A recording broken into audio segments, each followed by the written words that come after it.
What's up? So this is Dylan and he had over 200 clients with his agency. I don't know why he joined me today, but he's gonna teach me how to get my first client and I hope you can learn alongside me. So the masterclass starts in 3, 2, 1, go. Thank you for I'm glad to be able to jump on this call. And just for context, so the reason why I'm on this call today, despite, like obviously there's a million things I could do. And the reason I've chosen to jump on this call is because I came across your YouTube channel about a week ago now, and I was so honestly re-inspired by how authentic and how transparent you are with your journey. And I just remember so vividly being in your exact state, just signing your first client, your free trial client, your commission only clients, and being in that process. So the reason why I wanted to, take half an hour here, jump on this call, because I know you as an individual, but then also as a community, are such in that state that I was just in like just a couple of years ago. And I think that if I spend 30 minutes here giving you guys out a roadmap as to how to make it, almost impossible to not get at least 1 to 3 SMMA clients in the next 30 days, it's going to help a lot of you guys here. So Just a side note, in the video I didn't want to interrupt him, so I didn't really talk that much. So I'm gonna record videos just like these ones so that you know what I was thinking. how to make it almost impossible. And I say almost impossible to not sign 1 to 3 SMMA clients in the next 30 days. So if you're watching this, you're probably thinking two things right now. Number one, what's this guy trying to sell me? And guess what? I legit, like, even if I wanted to try and sell you guys something, I actually have nothing to sell because the only thing that I offer to the public right now is actually currently sold out. So I legit have nothing to sold out. Like you can only apply, like I have no, it's not even available to the public. So I have nothing to sell you. I'm purely in a state of networking, building personal brands and all that kind of stuff. So don't worry about that. And the second thing you're probably thinking right now is that this is a big, bold claim. And I fully understand that, but I'll tell you why I can make that claim. Because people that I know, such as Alex Newman, is making 15 grand a month at 16 years old. Ian Senkovich is booking 1 to 4 appointments a day. Ian Law used this to get his first client in 4 weeks. Chaz Marshall went from 0 to 3 clients in 3 weeks. Ishmael Bearless went from 0 to 4 clients in 6 weeks using this. Matt Bison, who's a very good friend of mine, went from 0 to 10.6K a month in 59 days using this. Tony Lee, a lot of you guys know Tony, Joel, Thomas Gannett. A lot of these guys use this. These guys use this and teach this method religiously. Tony Lee, who I was business partners with, this is how he hit his 17 grand a month. This is exactly what he did. Riley Wilson started using this at 1K a month, hit 11K a month 3 months later. Matthew Dean went from 0 to 6 clients in 2 months. Not to mention that was also after going 6 months with no clients. Stefan Van Vlasiker started this, making $200 a month with his agency, hit 5K a month in 3 months. Gershon Dhaliwal makes 5K a month using this at 15 years old. Carter Vincentini, who runs a very successful real estate agency, uses this as well. And this is also a lot of the processes that I use to go from $200 as a video editor to working with over 200 clients and being recognized as the top young entrepreneur in my city. So, Right, bro. Like this guy helped all of those guys get their first client. So maybe if I don't get mine, it's not really a thing of good or bad luck or stuff like that. It's maybe that I'm trash as an entrepreneur. That's that is why I crazy. can make this big, bold claim. Now, to get into it, Yeah. step number one, you got to pick a niche. Okay. So, my first agency, I had no niche. I did every service. I worked 10 to 16 hours a day inside the business. Yes, I made good money, but I was only making like $50 an hour, which when you get to that level of business, $50 an hour, other people who are making the same amount of you laugh at you because it's so ridiculously low. On the outside, I won awards like I told you about. I looked successful, but on the inside, it was very stressful and I couldn't afford to hire good staff because I was only getting okay client results because I served so many clients and I worked with every single niche. My second agency, which was gyms, Facebook ads, go high level in the fitness niche. I had one niche, one service, one offer. I was able to increase my prices by 2 to 5x. I got clients, which lowered a lot of my stress. I was able to get to that same amount of money within about 5 weeks of starting. I was making a lot more money per hour. That also allowed me to hire good staff that was able to manage my own workload so I could do what I loved, which is spending time working on the business and myself as opposed to servicing clients all day long. So the question is, what niche should I choose? And to put it simply, it's a niche that is in pain, has purchasing power, easy to target, the market's growing, has an evergreen offer, big target market, recession-proof, can handle volume, and a high client worth. Now, you're probably thinking that that niche doesn't exist, and you're right. That niche does not exist. As a matter of fact, if you find a niche that actually legitimately has all of these characteristics, send me a DM on Instagram at I'm Dylan Wilson, and I'll personally send you $100 because I know this doesn't exist. So your question is then, well, which ones, like, what do I do here? So obviously you can't find one that has them all. The key is to understand the niche that you're choosing, what they do have and what they don't have, and choose a niche that has as much of these as possible. So in pain, like they're actively needing to solve this problem. Has purchasing power, they ain't a broke niche. Easy to target. So an example of an easy to target, high-level CEOs are very difficult people to get in contact with. Detailing niches, anybody can outreach to. Yeah, right? the other day, one guy in the Discord was, I can't get in contact with the people in the banks. It's like, bro, why do you Yes. choose banks as a niche? Exactly. Exactly. Market growing, that's not as important because remember, we only need like 5 to 10 clients to be making, 10K a month with their SMMA. So we don't, that one's not as important. Evergreen offer is very important. Okay. It's not a very good idea to sell, to work with Christmas decoration companies because you're going to have a tough time, getting clients in August. Recession proof, again, most industries are recession proof to some extent in the sense where, they might go down in a recession, but they're still able to get clients. So that was not as important. Can handle volume. The worst thing that happened with me was when I would get I'd get like really good results for people. And, what they would do is, hey, Dylan, we actually can't handle the amount of leads. So we're going to have to turn the campaign off, right? That sucked because it's like all you want, like you finally built this up to make money and then it just goes down to zero. So you want to make sure that you can have a client that can handle volume and also high client worth. It's very hard to, charge a lot of money and do good work for a client that is only selling like a $20 or $30 package. Now, if you want to take any of these niches, go for it. I've done a bunch of research. These are some niches that are winning niches. I know people in just about every single one of these industries who are crushing it. So feel free to pause this and take any one of these niches. The second thing you got to do is pick a service. So choosing your service. Facebook ads, if you're selling a want. Car detailing, I want to detail my car. I want to renovate my house. I want to go to get a tan. I want to learn how to golf. Those are all wants. Google ads are better suited for needs. Okay. My car broke down. I need to go fix my car. I woke up and there was a raccoon in my attic. I need to call the pest control. My toilet is clogged. I need to hire a plumber, right? Those people are going to be going on to Google to find what they're looking for.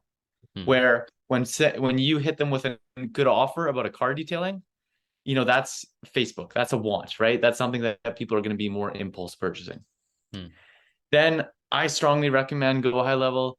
Yes, it's expensive, but I was talking in Discord yesterday. If you're serious about your agency, just use go high level. Like they got like a 14 or 30-day free trial. And I always recommend, and we'll get into this more. First client you sign on for free for 14 days. Don't do it for any longer. Second client, you do commission only and you leverage the first client you're working for to sign the first client. And then the third client, you make a guarantee based on the results of the first two. But we'll get into that a little bit differently. And a thing for you guys to do is learn from others. This is my friend Owen Draz. He's in RSC, which is basically my private membership. And basically he niche hopped for like 6 months and made no money. Then he picked one avatar, one niche, one service, one offer, and he scaled up to like 5K a month in like 3 months. Something ridiculous, right? So just pick one niche. Don't bounce around. As you get bigger and bigger and bigger, then you can broaden up. But you're going to appear more valuable to your marketplace if you do one service for one niche, solve one problem. The next thing is outreach. So before I get into setting up outreach accounts, I want to say a controversial topic. It is of my personal belief that if you are in the beginning stages of growing your business, you should shy away from cold calling. Oh no. Okay, that's no, me, bro. That hits you, but I'll tell you why. Okay. Cold calling is very, like, it's one of the more advanced. Yes, if you crack cold calling, you're going to make more money and you're going to book more appointments than any other form of outreach. But cold calling is the hardest, like cold calling properly is the hardest style of outreach to do. So what I actually recommend doing is a hybrid where you basically do outreach and cold calling. It's like an outreach cold calling hybrid. And I'm going to get into this and I'm going to break this entire thing down for you guys. So let me get into it. So first of all, having an outreach account, right? Facebook or Instagram. One thing that I can say before you do that is you got to make your outreach account so non-salesy, right? I used to make this mistake. Please learn from my mistakes. When I first set up my outreach accounts, and this used to be my Instagram account, I work with Fit Bros to add $10,000 to their business in 90 days or I refund them 100%, right? Outwork Media, this is my agency. We help get 10 to 30 new clients a month, no retainers, paper, like salesy. Okay. The problem is when these accounts hit somebody up, that person knew that I was trying to sell them something and they were right. Right. And so they didn't even engage in that conversation because they were closed-minded because they looked at my account. Now, on the other hand, when I do outreach from this account, I get a 6 to 10% response rate. And when I do outreach for non-business related things, I'll get a 60, 70, 80% response rate because it doesn't look like this person's trying to sell you something. This person looks like a genuine human being. So the first thing, what was that? I'm learning. Yeah. So the first thing with a successful outreach campaign is making your photo casual. And also a bonus tip is to appear as though you're a potential lead / customer to your niche. So if I was targeting the gym niche, don't do this, right? This looks like somebody who's trying to sell to the gym niche, right? This looks like somebody who might be looking for a new gym to go to. Okay. Hypothetical situation. If you're a gym owner, which one of these two people would you rather talk to? Yeah, the one in the left. Exactly. So that's your profile photo. The bio. The key to a successful Instagram bio is not making it salesy. Forget the I help X achieve Y. We want to appear neutral and authentic and invite people into our story.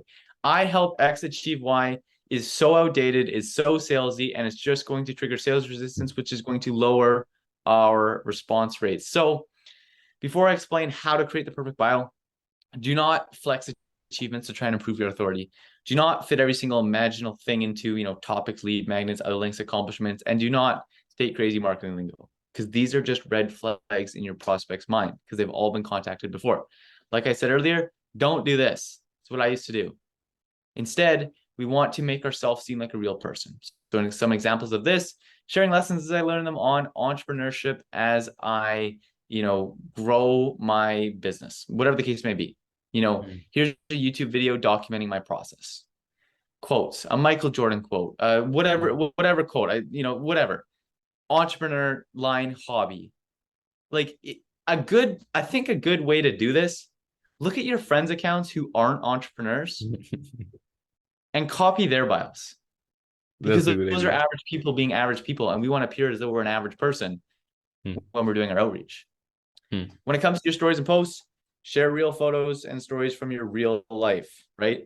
One of the best things that I've ever done for lead generation, even though I had absolutely no intentions of doing it, was running 100 kilometers, right? That just made me seem like, like an interesting person, like all that kind of stuff, non-businessy, non-sales related, people were drawn to that. But just sharing real stories from your real life, again, we want to, the biggest takeaway from this is making it appear as though as you're a real individual. Building your prospecting list. Okay. This is simple. I recommend doing this through Instagram because it's easy. If you want to buy a list, I've had bad experiences buying lists. Most of them are unqualified because most of the people on Fiverr, they spend once, they build like a list of 10,000 people, and then they just sell you 100 or 1,000 of their 10,000 person list at a time. And so usually they're outdated, they're low quality, and they're leads that have constantly been hit up because that person has sold that leads list many, many times. So I recommend finding high quality prospects through Instagram, quickly adding them to our list and repeat. So what that looks like is the first thing that you can do is you can go into targeted hashtags. And with this is also what Tony Lee does. So what you want to do is you want to think about what your ideal target audience is posting, not the masses. So if I was in the fitness niche, a good example would be CrossFit coach. A bad example would be hashtag fitness, because everybody is posting hashtag fitness, right? My girlfriend goes to the gym. She posts hashtag fitness, but I don't want to do DM to my girlfriend, right? However, a gym owner what's a gym owner going to be posting about? Hashtag CrossFit coach, right? That's right. Those are the kind of people that we want to be contacting with. You know, if we're in auto detailing, we don't want to do, you know, hashtag BMW. Yeah. We want to do hashtag ceramic coating, hashtag paint protection film, right? Because that is what our, like, we're speaking the language of our target audience. And basically, the second thing that you can do is find a high quality prospect, drop down, look at their recommended. So this is very simple. You basically just click that button right beside the follow me. It drops down suggested accounts. Every time the account isn't suggested, like every time account that's in the suggested that isn't ideal, you just X them out. Over time, Instagram algorithm learns the accounts that you're looking for, and then you can just copy their URLs and add them to a Google Sheet. So to get past the boring stuff, let's get into the outreach scripts. Okay. All right. Gershon Dhaliwal, okay, was sending 100 cold emails a day. Cold emails? But he was basically he was email. The same principles apply. Okay. Okay. He was getting like a 1% response rate because it was this long message and he was just pitching right off the bat. We hopped on a call. I hopped on a call with him.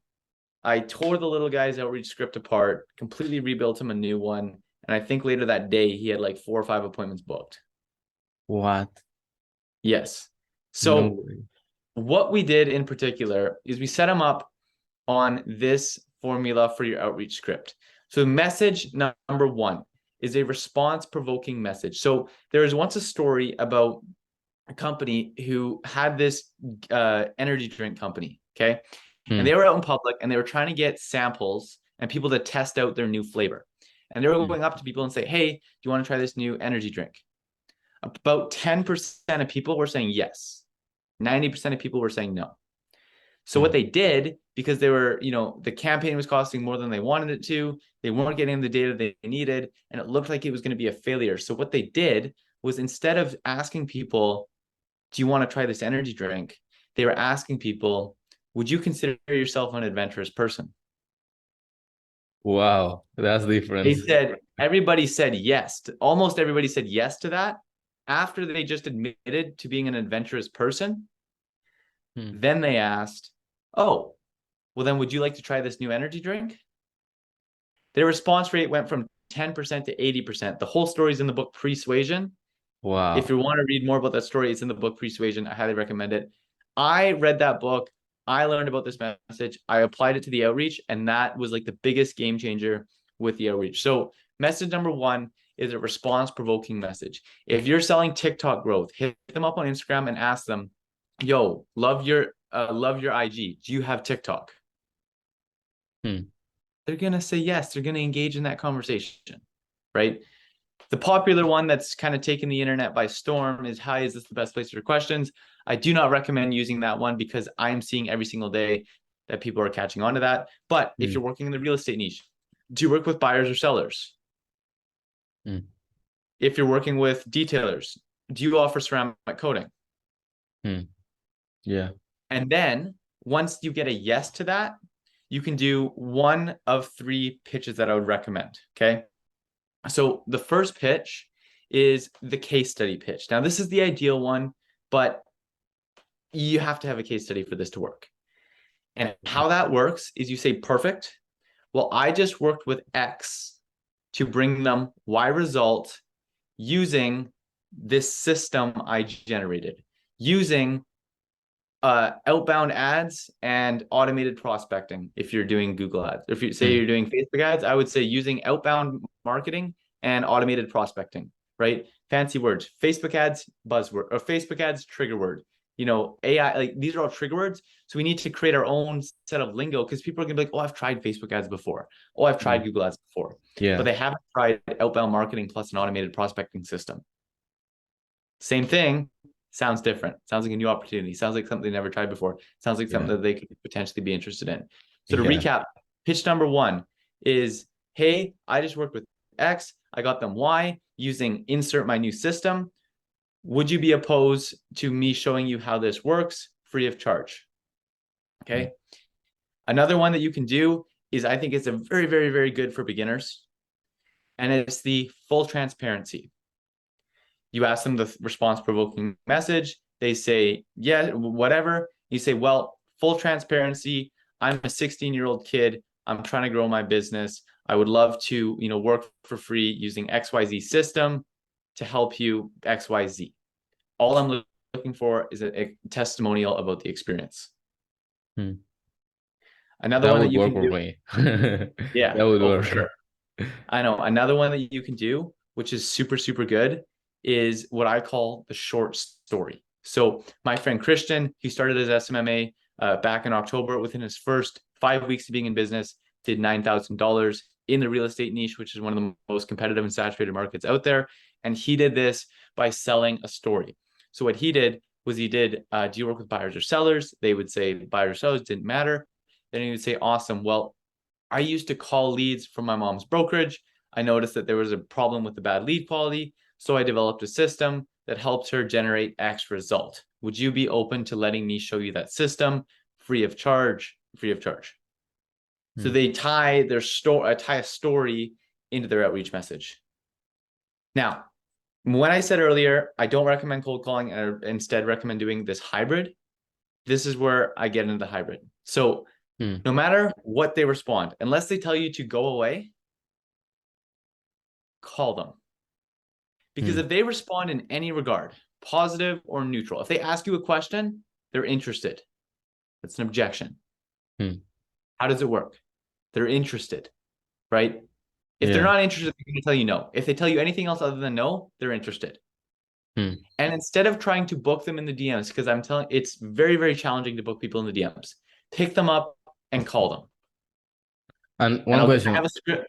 Sorry, what was that? how do you call them? Like, I have a script. but like, do you like, how do you find their number? Find their number, go through their website, go through their Oh, okay. social Yeah. media, go through all of their data on the internet. Eventually, you'll find a phone number. Yeah, that's right. Right? Worst case scenario, you can call them through Instagram, but eventually you'll find a phone number. Okay. All right. And I'll get into a script. I built out a script for you guys as well. Now, if for whatever reason they didn't respond to your pitch, here's the follow-up sequence. The first follow-up sequence is a bump. Okay. Hey, just bumping this back up at the top of your inbox. The second follow-up sequence is a joke. Okay. This is where you can get creative. This one will have the highest response rate. I guarantee it right now. Mark my words. Okay. It's when you say, hey, I noticed you left my offer on red. Is it my blank? So Christian, the guy who went from 0 to 9K in his first 5 weeks with his real estate at SMMA, said, hey, I noticed you left my offer on red. Is it my mustache? Because he has like this big mustache. No way. Another guy who I'm friends with says, hey, I noticed you left my offer on red. Is it because my shorts are too high? Because he has this like photo of him golfing as his profile picture. You will that is by far the one that you'll get the most response to. The last one is what I like to call the Hail Mary. And that's basically where you introduce a little bit of scarcity and ask them for one final time, do they have any interest? So if I was working in the real estate niche, what that would look like is something along the lines of hey, just a heads up, I made this offer to another real estate agent in their area and they're kind of keen. I only work with one per area. So out of courtesy, I wanted to reach out one last time, just in case you had any interest. If not, all good. Either way, though, I'd appreciate a response. Pause this video, write those words word for word down, do your outreach message or do your follow-ups once every 2 days for each individual prospect. And I guarantee you will get significantly more responses. Another friend of mine, Alex, who does that 15K a month, he says that his initial outreach messages would get like a 5-10% response rate. But by the time he'd gone through all the follow-ups, he was at like a 50 to 60% response rate.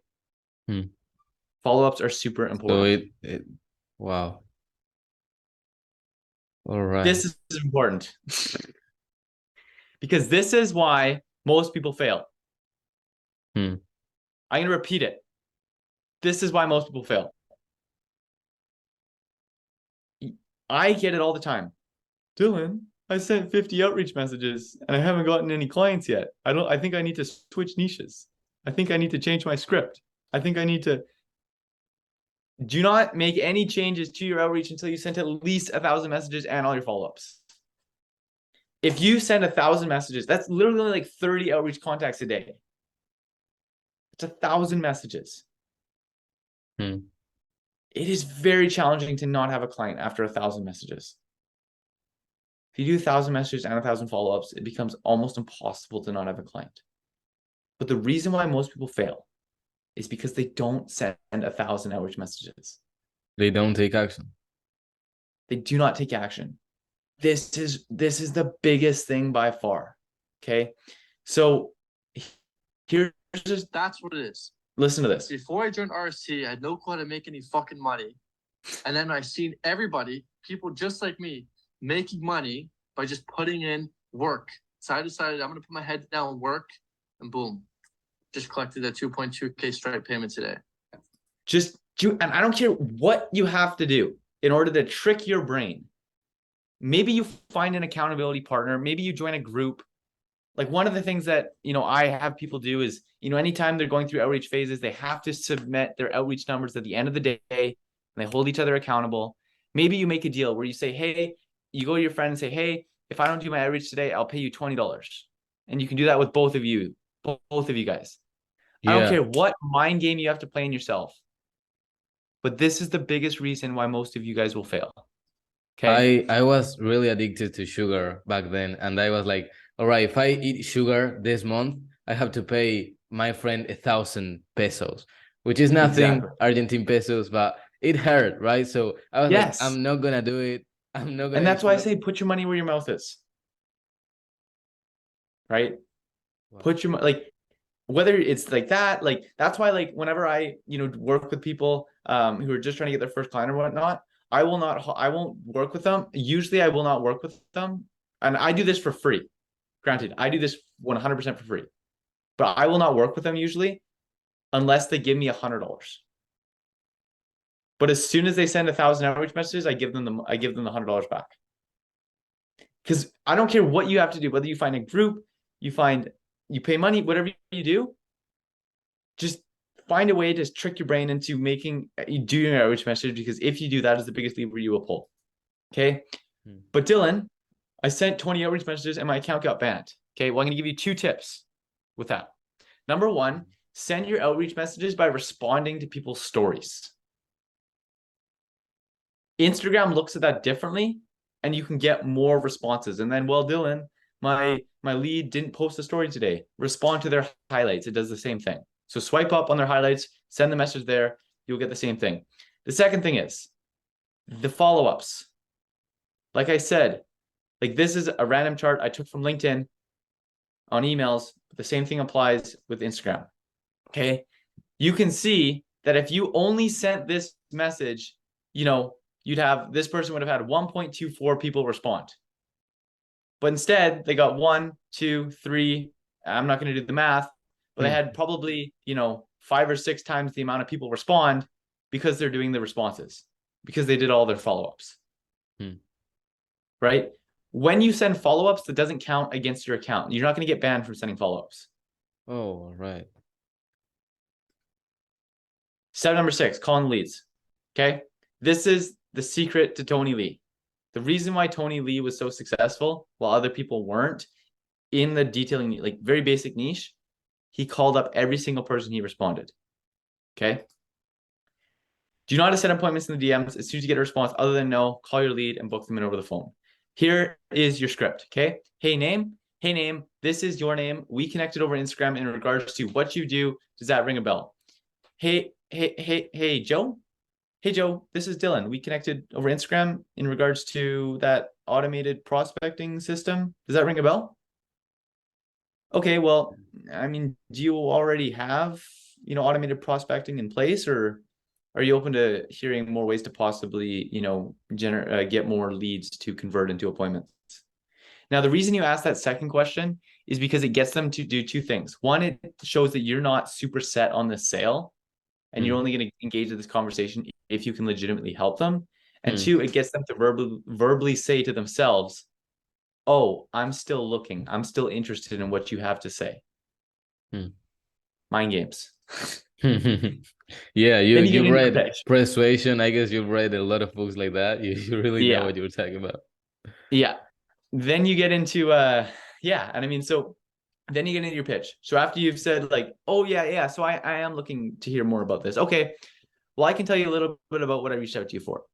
Then you want to insert your backstory about how you learned or earned this concept. Because in the beginning, our knowledge on Facebook ads and Google ads and Go High Level isn't what is not what is going to get us more clients. It is who we are. It is our story. It is how passionate we are about entrepreneurship and how we want nothing but to succeed in life. And our ticket to succeeding in life is helping local businesses get more leads, right? And so that's why in the beginning, before we pitch anything, we want to, build that authenticity and share who we are. You have a story about this from earlier today. Yeah. Yeah, like actually, this guy actually in the call yesterday told me that I should share my backstory because like if you guys saw the video about the sales call, I just lied and it wasn't good lying about how many customers I have and the stuff like that. And actually authenticity, like being honest and fully transparent with the things you do is what gets other people passionate as well and want to work with you. No, for sure. For sure. Because like that is, selling with your story is very important. So after you've told a little bit about your backstory, insert what you do, who you are, like what you do. Okay, well, you got to tell them a little bit about the frameworks of what you do. I do this, I run Facebook ads, we place ads, we place offers, we create a mousetrap offer, we send people to Go High Level. You don't say Go High Level, use terms like AI, automated prospecting, all that kind of stuff. And then you ask them this question. Does that sound like it could potentially help your business? We do not want to be assumptive, right? We need people to come to their own conclusions. We need to give people the illusion of control by asking them questions that make them feel like they're controlling the conversation. We don't want to say to them, let's hop on a call because I can help your business. We want to say to them, does this sound like it could potentially help your business? So they verbally say, yes, this sounds like it could potentially help my business. It's crazy, bro. Once you get that yes, awesome. Let's schedule in a Zoom call, and then you can take that Zoom call from there.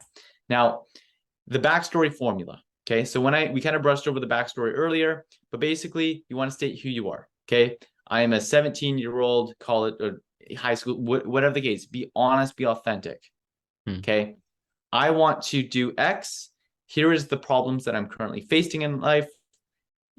I was trying to, grow my business by drop shipping, or I tried to do this. I tried to do this. I used to work with car detailers and I offered this, but it didn't work. And then I realized, what did you realize? Like, what was your big aha? All of a sudden. And then you get into what you do. So, example of this, I am a 17-year-old. Yeah. So my name's Dylan. I started my business about a year ago. I'm currently 18 years old and I'm in college, but honestly, I don't really enjoy college. My dad, he's an entrepreneur, and he's been a big inspiration on my life. And I really want to follow those footsteps, but I feel like where I'm sitting in college class, that's not, what I want to do. So believe it or not, I actually, made the decision to leave school, and I was given 1 year to figure out my business.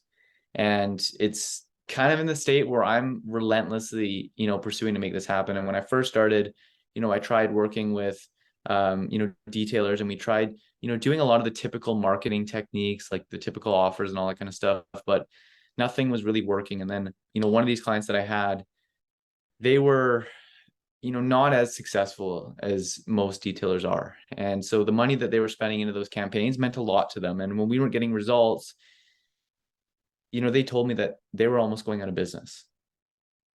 And when they said that to me, I ended up spending, 24 hours straight locked in my room, analyzing every single ad on the market. And then I realized that the best ads don't look like ads. And so what I did is I tried out this new ad that was basically this super organic photo and then we placed a small offer. And then that ad, blended in with the Facebook ad ecosphere, and it looked more of like a post, and people were more open to engaging with that post. And then he went on to get $5 leads. Now he got too many leads, and so that's when I had to help him out, and we created an automated prospecting system. So what we do now is we create very basic organic ads and then send the leads through an automated prospecting system to see, if they're qualified. And then if they are qualified, I get them in touch with the dealers I work with. Do you see how I just told us? I just made that story off the top of my head. Yeah. Right? Yeah, I don't know how you have that talent, bro, like that capacity. I used to rap, bro, a lot. So I'm kind of good at improvising, but I don't get to that. Yeah, I just told that story off the top of my head. Right? And so if you do that on a setting call, you got that, like that guy's hopping on a Zoom call with you. The last thing that you want to do is to, first of all, on the Zoom call, you go through the same thing, talk about your story more in depth, be authentic, be who you are as a human, close them on that 2-week free trial.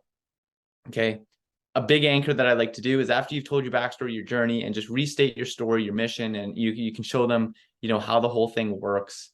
Once you've gotten them to agree, the first person you sell on a 2-week free trial, don't do any more than 2 weeks, because after 2 weeks, you can do one of two things.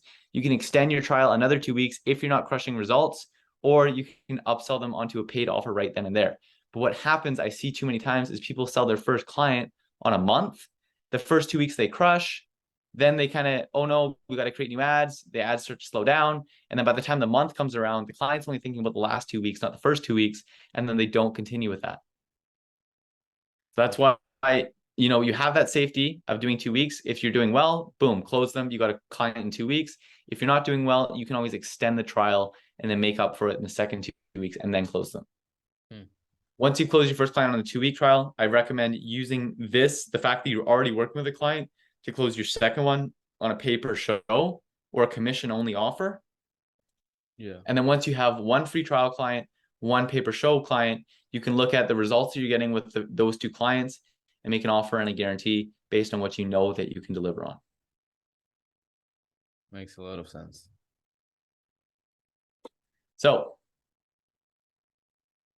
that is how to make it almost impossible to not get 1 to 3 SMMA clients in the next 30 days. You may have noticed my camera wasn't recorded. I don't know why, but I basically told Dylan the truth that I've learned a lot and I need to change a lot of the things I've been doing up to this point. Basically, thanks for his time and where we can find him. Yeah, of course, on all platforms I'm Dylan Wilson. And like I said, I am in the stage of building my brand right now, building my personal brand, networking. A lot of my businesses automated, I have a team behind me. And so I have a little bit more free time to make a name and make an impact on people. So I'm Dylan Wilson on YouTube. I'm Dylan Wilson on Instagram, TikTok, all those platforms. If you have any questions, drop me a DM or hit me up in one of the Discord groups that I'm in. I'm more than happy to answer or hop in a voice chat and just provide any value and help that I can to people. Now you have all of the knowledge to get your first client, and I've literally gotten mine already. So I've applied the tips for 3 days, and it really did make a difference. I'm gonna upload actually the sales skills in which I don't lie, and I actually tell the guys I'm from Argentina and I'm 16, and by telling my story, they like me more, they trust me. They suddenly are alright, this guy appreciates honesty, me too, and he's being extremely honest. Suddenly you make a connection with them. So if you really do apply these tips, you're gonna change a lot, bro. Because really, I hadn't onboarded a client in 4 months of SMMA. I had one, that was kind of onboarded but didn't wanna give me access. And I got 2 more clients in 3 days. So really, bro, it really does make a difference. Apply these things and you will change your SMMA.